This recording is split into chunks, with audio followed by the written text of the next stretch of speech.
ह्या वर्षीच्या सुट्टीचा सदुपयोग करून घ्या. जर तुमच्या मुलांचं मराठी वाचन आणि लेखन व्यवस्थित नसेल तर ह्या सुट्टीमध्ये म्हणजेच ह्या महिन्याभरात तुम्ही त्यांचं वाचन आणि लेखन कसं इम्प्रूव्ह करू शकता किंवा मुलं का स्लो वाचतात, त्या वाचन करता आणि त्यांना खूप वेळ लागतो, ते मध्ये मध्ये पॉज घेतात, थांबतात आणि मग वेळ लागतो भरपूर वाचनामध्ये. आणि ही प्रोसेस जर अशीच कंटिन्यू राहिली तर पुढे नेक्स्ट इयर मध्ये त्यांना जाऊन प्रॉब्लेम होणार आहे. त्यामुळे ह्या वेकेशनचा नक्कीच तुम्ही यूज करा आणि तुमच्या मुलांचं मराठी वाचन इम्प्रूव्ह करा. त्याचबरोबर आपण इंग्लिशची ही सिरीज मी नव्याने स्टार्ट करणार आहे. तर तुम्ही चॅनलला सबस्क्राईब केलं नसेल तर नक्कीच सबस्क्राईब करा. तर बघा, आता जर तुमचं मुल इंग्लिश मराठी मीडियमच्या मुलांना बऱ्यापैकी म्हणजे मुलांना चांगलंच मराठी वाचन येत असतं, पण प्रॉब्लेम होतो तो इंग्लिश मीडियमच्या मुलांचा. त्यांचं मराठी खूप कच्चं असतं. तर आता मुलांना मराठी कसं वाचता येणार आहे त्यासाठी तुम्हाला काय काय करायचं आहे ते पहा. पहिलं म्हणजे मुलांना मराठी वाचन येण्यासाठी त्यांना ह्या दोन गोष्टी माहिती पाहिजे. कोणतीही भाषा शिकताना ती भाषा कशी बनली, त्याचे काय पार्ट आहेत हे मुलांना नक्कीच समजून सांगा. जर तुम्हाला मराठी शिकायचा असेल तर तुम्हाला ह्या दोन गोष्टी माहिती पाहिजे. मराठीमध्ये स्वर आणि व्यंजन असे दोन भाग पडतात आणि तुमच्या मुलाला किंवा ज्याला कोणाला मराठी शिकायचं आहे त्याला या दोन्ही गोष्टी व्यवस्थित माहिती पाहिजे. स्वर कोणते आहेत आणि व्यंजन कोणते आहेत हे तोंडपाठ पाहिजे मुलाचं.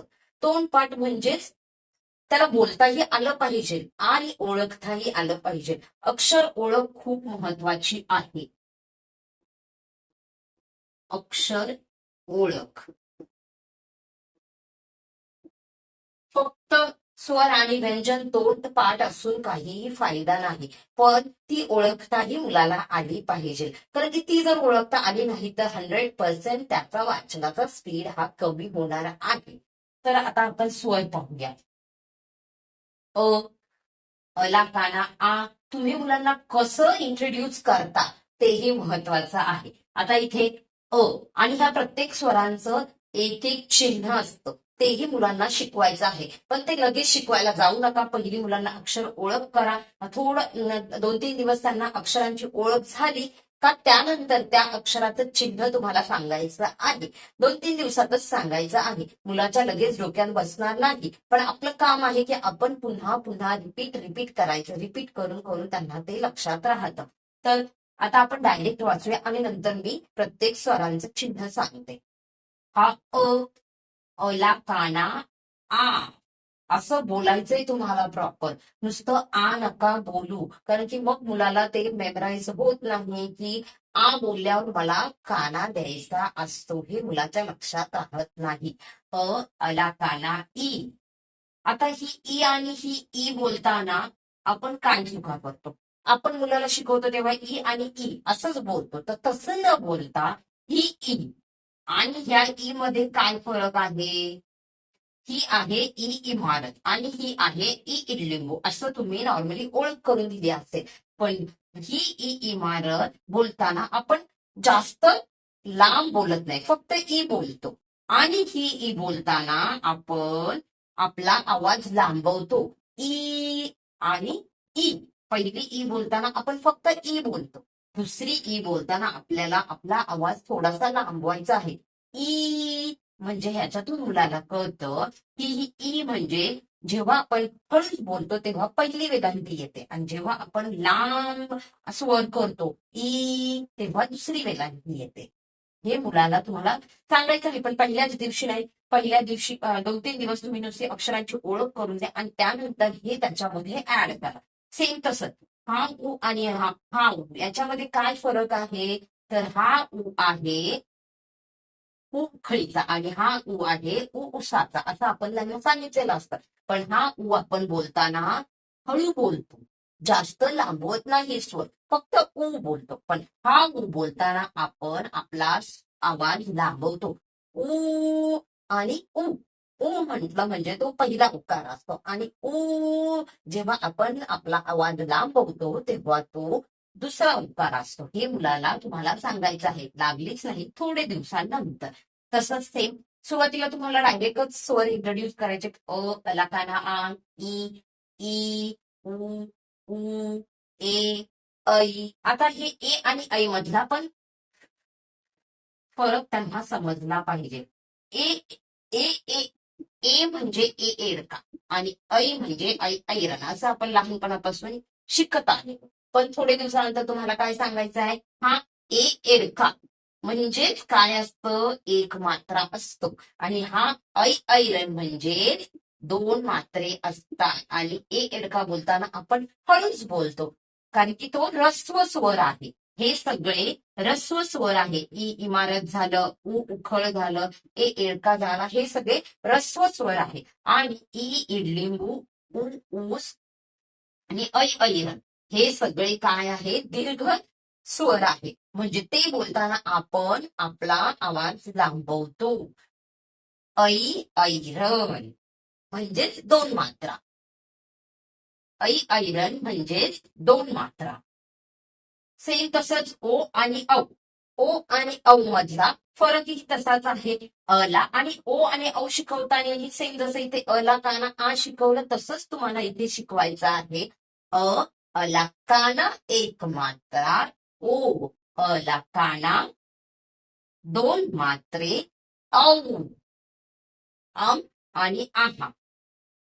त्यानंतर हे दोन नवीन स्वर आपल्या ह्याच्यात ऍड झालेले आहेत. ते म्हणजे ऍ आणि हा आ.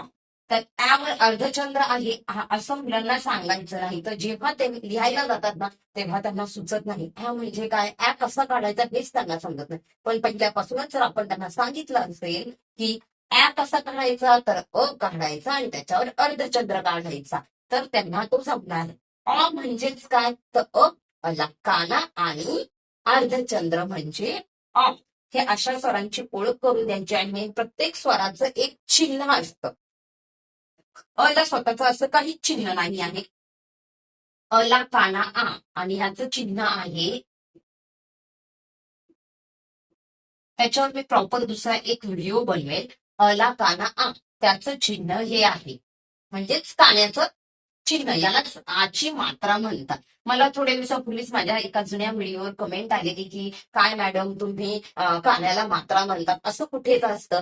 तर मला हे सांगायचं आहे की आची मात्रा म्हणजे तो काना आहे. आपण पहिलं लहानपणी असं शिकलेलो आहे, अला काना. पण हे जे साईन जे आहे त्याला आची काय म्हणतात, तर मात्रा म्हणतात. तो काही मात्रा नाहीये, पण ती आची मात्रा आहे. म्हणजे आचं ते साईन आहे, सिम्बॉल आहे. त्या दादांना मी प्रॉपर कमेंट केली आहे, त्यांनी मे बी पाहिलीच असेल. त्यानंतर इमारत. इमारत म्हणजे पहिली वेलांटी, म्हणजेच तिचं साईन काय आहे, तर ही तुम्हाला सगळ्यांना माहितच असेल. पहिली वेलांटी म्हणजेच ऱ्हस्व वेलांटी असं त्याला म्हणतात. इमारत झालं. इडलिंबू त्याची साईन काय आहे, तर ही दुसरी वेलांटी. याच्यावर मी प्रॉपर व्हिडिओ बनवेन. सेम तसंच तुम्हाला प्रत्येकाच्या मात्रा शिकवायच्या आहेत, त्याचा प्रॉपर व्हिडिओ मी नक्कीच घेऊन येईन.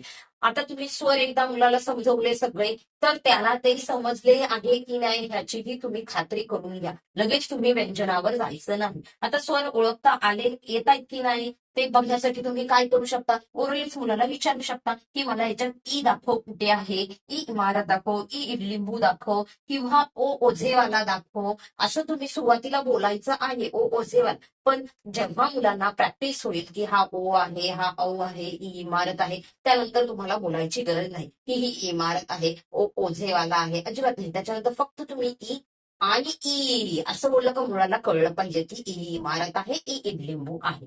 प्रत्येक ऊ दाखव बरं, तर मुलाला समजलं पाहिजे की हा ऊ आहे. ओके, अशी अक्षर ओळख प्रॉपर असेल तर मूल फटाफट रीड करणारच. अक्षर ओळख प्रॉपर नसल्यामुळेच मुलांचा गोंधळ उडतो रीडिंग करताना. आणि आपण म्हणतो मुलांना रीड करता येत नाही, रीड करता येत नाही, पण तुम्ही त्यांची अक्षर ओळखच पक्की करून घेतलेली नाही आहे. सेम व्यंजन मुलांना इंट्रोड्यूस करा. एकदा स्वर पक्के झाले की त्यानंतर तुम्हाला त्यांचे व्यंजनही करून घ्यायचे. हवं तर ह्या मात्रा शिकवायची घाई करू नका, म्हणजेच साईन शिकवायची घाई करू नका. हवं तर तुम्ही पहिले सगळे स्वर शिकवा आणि त्याच्यानंतर व्यंजनांची पण ओळख करून द्या. आणि त्यानंतर मग तुम्ही जेव्हा बाराखडी शिकवायचे असेल त्याच्या अगोदर तुम्ही या मात्रांची ओळख मुलांना करून द्या. म्हणजेच प्रत्येक स्वराचं जे चिन्ह आहे त्याची ओळख करून द्या. आता व्यंजन. व्यंजन इथे मी लिहिलेली आहेत ती काही मी वाचत नाहीये सगळीच. क ख ग घ न च छ द झ त्र सगळी इथे व्यंजनं लिहिलेली आहेत. ही सगळी व्यंजनं तुम्हाला मुलांची तोंडपाठ करून घ्यायची आहे. पण नुसती पाठांतरच करून नाही घ्यायची, तर अक्षर ओळखही गरजेची आहे. जर तुम्ही बोलला ढ तर मुलाला हा ढ दाखवता आला पाहिजे, तो कन्फ्युज झाला नाही पाहिजे. तुम्ही बोलला व तर मुलाने व दाखवला पाहिजे. आणि जे अक्षर ओळखता येत नसेल त्याची तुम्हाला प्रॅक्टिस घ्यायची आहे. आता हे दोन्ही पण मुलांना ओळख झाल्यावर मुलं रीड कशी करणार आहेत बघा. इथे मी एक काही शब्द लिहिते.